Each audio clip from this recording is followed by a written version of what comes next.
বিপ্লব হয়েছে কিন্তু বিপ্লবী সরকার হয় নাই। সরকারের চেহারা বিপ্লবী না।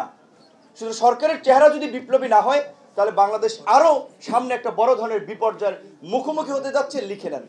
এই সংবিধানের পাশাপাশি সমাজ সংস্কারের জন্য, রাজনীতি সংস্কারের জন্য বোধহয় আমাদের একটু ভাবা দরকার। আজকের এই প্রসঙ্গের পাশাপাশি আমার মনে হয় যে পৃথিবীতে কোন দেশে আইনের শাসন কিরকম, রুল অফ ল, সেটা দেখার জন্য সবচেয়ে বোধহয় বড় একটা উদাহরণ হতে পারে সেই দেশের ট্রাফিক সিস্টেম কিরকম। ট্রাফিক সিস্টেম দেখে সেই দেশের আমি মনে করি বিচার ব্যবস্থা এবং আইনের প্রয়োগ সম্পর্কে ধারণা করা যায়। তো আমাদের দেশে কি আপনি বলতে পারবেন, একটা প্রতিষ্ঠান দেখাতে পারবেন যে যেটা পুরোপুরি আইনের দ্বারা চলছে, কিংবা আবার সংবিধানে যে লেখা আছে যে আইন সবার জন্য সমান, আসলেই আইন সবার জন্য সমান?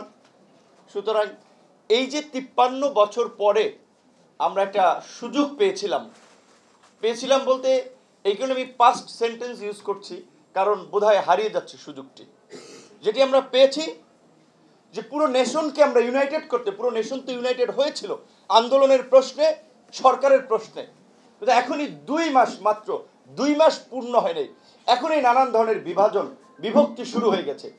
আন্দোলনের ক্রেডিট নিয়ে আন্দোলনের নতুন জাতির জনক কিংবা মাস্টার মাইন্ড বলেন, আপনার বিভিন্ন প্রবক্তা বলেন, শুরু হয়ে গেছে। কার দলের কতজন শহীদ হয়েছে, কোন দলের কি কন্ট্রিবিউশন, শুরু হয়ে গেছে। এইটা তো কোনো দলীয় মুভমেন্ট ছিল না, তাহলে দলের প্রশ্ন কেন আসতেছে?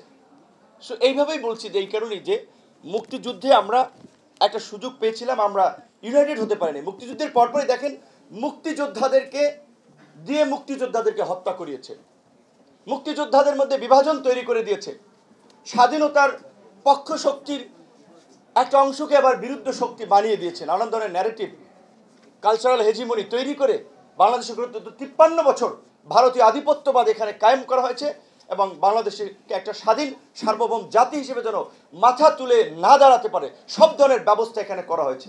আপনারা লক্ষ্য করেছেন 15 সেপ্টেম্বর ভারতের পররাষ্ট্র মন্ত্রণালয় মিটিং করেছে কিভাবে আওয়ামী লীগকে পুনর্বাসন করা যায়। সেখানে অংশগ্রহণ করেছে কারা? ডিপ্লোম্যাটরা, শিক্ষকরা, বিভিন্ন থিঙ্ক ট্যাঙ্ক, অবজারভার কিংবা আপনার বিবেকানন্দ ফাউন্ডেশনের মতো থিঙ্ক ট্যাঙ্কগুলো সেখানে আপনার পার্টিসিপেট করেছে। বিকজ আওয়ামী লীগ হচ্ছে ভারতের এজেন্ডা বাস্তবায়ন করার জন্য, বাংলাদেশকে নিয়ন্ত্রণ করার জন্য তাদের একটা টুল।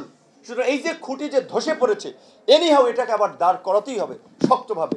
তো এই যে বাংলাদেশের মতো একটা ছোট্ট দেশ, জিও পলিটিক্যালি 92% পিপল কিংবা 90% পিপল মুসলিমস, বাট দুইটা দেশই প্রচণ্ড রকমের অ্যান্টি ইসলামিস্ট।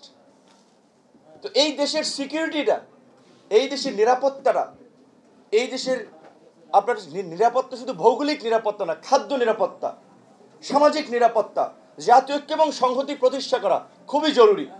কিন্তু যারা সরকারে আছেন এখন, এটা বিপ্লবী সরকার, বিপ্লবের পর বিপ্লব হয়েছে কিন্তু বিপ্লবী সরকার হয় নাই। সরকারের চেহারা বিপ্লবী না। শুধু সরকারের চেহারা যদি বিপ্লবী না হয় তাহলে বাংলাদেশ আরো সামনে একটা বড় ধরনের বিপর্যয়ের মুখোমুখি হতে যাচ্ছে, লিখে নেন। অল্প সময়ের মধ্যে এরকম অস্থিরতার মধ্যে যদি একটা নির্বাচন হয়, আরেকটা গভর্নমেন্ট আসবে, যেই গভর্নমেন্ট স্টেবল হবে না, ইন্টারন্যাশনালি সেই গভর্নমেন্টকে আনস্টেবল করে রাখা হবে জঙ্গিবাদের ট্রাম্প কার্ড দিয়ে, উগ্রবাদের ট্রাম্প কার্ড দিয়ে, নানানভাবে সেই গভর্নমেন্টকেও অস্থির করে রাখবে। তারপরে তাদের যে আপনার চুষে নেওয়া, তাদের ফায়দা হাসিল করে নেওয়া, সেটাই চলবে।